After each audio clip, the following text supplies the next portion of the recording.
Introducing first, fighting out of the red corner, with his head trainer, Gerard Capobianco.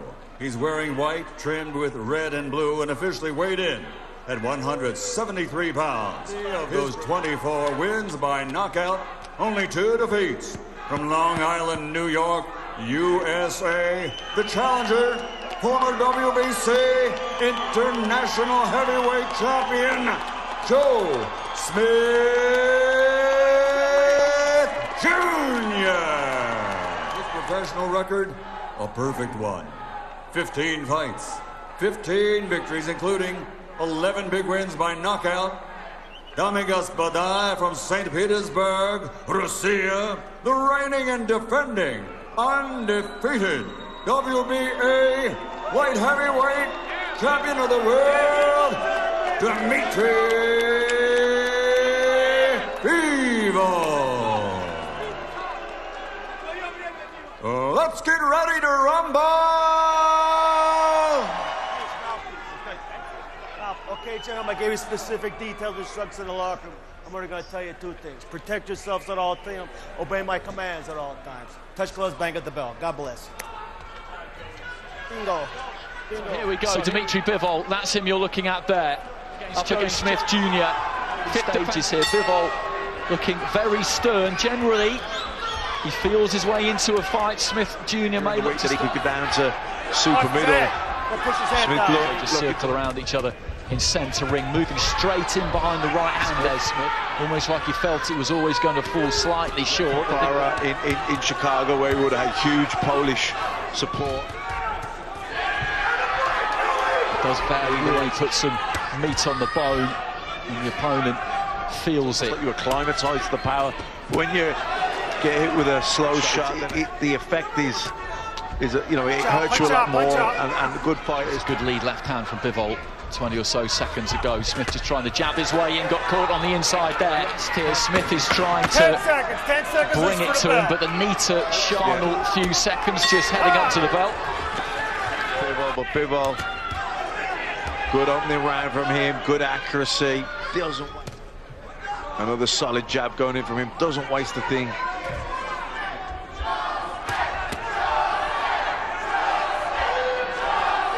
Right hand over the top there, great intent. He does have a good reach on him, he does have the advantage in that, basically standing in range or right on the borderline of it all of the time. Bivol just landing a nice solid left hook counter there, lovely 1-2 down the middle.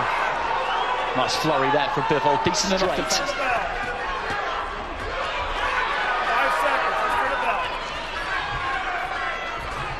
Well, the corner there, the Smith corner, led by Jeff, keep trying to use that jab. Let's go, seconds out. That's a stiff-looking left hand there from Bivol, and just looking at him being hurt by anything. I mean, he's a pretty tough guy, Joe Smith. Bivol just climbing into a lead left hand there. He's within range to be hit, but actually catching him is a different matter. Yeah, Joe Smith, he can't really get set, and and on the flip side of that, Bivol looks very well. Again, the jab just looking to get through there, warming to his task here. Looking at the 2 fighters here, and well, he made it by 1.5 pounds yesterday. Smith was actually right. These two made it very, very comfortably indeed. Later stage continuing to dictate terms here. You're under a lot of pressure. Walks him down with the left, then turns it into a left hook. And I'm sure we will see him here, but he doesn't want to be too reckless, too gung-ho with it at the moment. Big overhand right there, didn't quite, but he just steps in after it there, Smith. I think he fancied that he may have got a little piece of his man there. He certainly feels that. Bivol certainly looked like he wanted to grab hold of Smith momentarily. That right hand certainly gave him a lot of encouragement. Prepared to take one, to land one. Because Bivol, who's better school, technically a better fighter. I wonder if it's been enough for him to win the round with a good finish. And again, just dips his head and then looks to launch into a lead there. But these last 3 rounds particularly have been absorbing a good long look there. When you're throwing your punches, man, you're taking that rest step a little too long. You know what I mean? Throwing your punches, he's getting set. Yeah. Emerged during the the course of the fight, and I may have misheard, but really affects everything. Big left hand has rocked him now, and he's looking to hold on. Smith, you just see that his legs buckled and he was up, but there's a minute and a half to go, and the Russian is looking to pour it on here. Smith trying to answer back with a left hand. Lovely, walked him onto a right hand as well, chopped a really good right hand down, the accuracy was there. Smith again backs up himself, tries to get that guard. His head has cleared now, there were solid shots from Bivol, but he took them well. Against Sullivan Barrera, and still saw out the full. I mean, that's probably his best attribute, you know, his guts, There's that lead left hook, great shot, that definitely hurt Joe Smith. He managed to do the right thing here, didn't he? Just leant in and realised the full extent of it, but I think Bivol there did. Yeah, no, he did that. He knew that he landed a solid shot and that it hurt Joe Smith, but Joe home with it. He hasn't been quite as extravagant with it in recent rounds. Yeah, looking to bang that right hand over the top. Going very side on here. Defense behind the foot. That's what gives him such good mobility. Left hand again there on the inside, and Smith just looked like he might be about to fold a touch there. Joe Smith, tough guy though. Joe Smith recovers very quickly. These are solid shots. But these are punishing shots. Punches round the back of the guard, up to the head, trying to measure the uppercut there. Just takes off.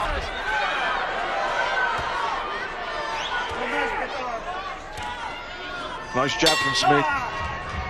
Good jab to finish for Joe Smith. And I wouldn't say that. Kind of very well balanced, very technically well scored. There's a bit of a WWE move going in there. To go between Chris Eubank Jr. and James DeGellin. You're right. Joe Smith up without even throwing a punch, just by feinting him, just by the way he uses that. You break someone like that, so by making them miss, frustrating them, making them feel, embarrassing them. Someone like Lomachenko breaks. Alert as we've seen him in the fight previously, right on the side of the head, bang on the ear. Available to the referee. It's not the case, so I think landed completely solid, just a glancing blow. Yeah, landed a really good right hand on the bow. He's come out quick here at the start. Interesting there, Bivol just stuck out the left hand and just do that. You will see that from referees sometimes. They feel that it's unsportsmanlike, like you're just trying to block your opponent's view. I don't really see much combination there from Bivol. A lot of guys like to leave the left hand out there. It does block the vision of the fighter coming forward, but it also makes it's alarming and it's surprising how many times you just land that straight right hand right down the middle. Really looking to load up on that right hand, heading up to the final 30 seconds and try and fight fire with fire. He just needs to... On the ball of the previous round, definitely shook him a little bit. That's nice right hand, left hook. Just setting his feet square there, Bivol, letting his hands go. Bit of damage on that. At 29 years old, it is. And a nice double jab there. He come out with a lot of energy. I think he definitely hurt Bivol at the end of the... Between the two, it maybe hasn't been quite as explosive as doubled Smith over and caused him to hang on, but Smith is certainly shook Bivol, who I think in hindsight, I think he was glad that was on the bell. Smith can produce something incredible in the last few seconds. Will be Dmitry. You know, Callum's 33 years old. Lovely right hand, left hook there from Bivol. Kovalev with a WBO. Gvozdyk with a W. Nice combination from Bivol. 10 seconds to go. Right at the very end here, he's looking to really pour it on. And shots getting through there, and maybe one just a little bit late. The bell goes. Smith, who was under pressure, made it through to the final bell. He made it competitive. Gentlemen, we go to the scorecards, and before we do, Dmitry Bivol.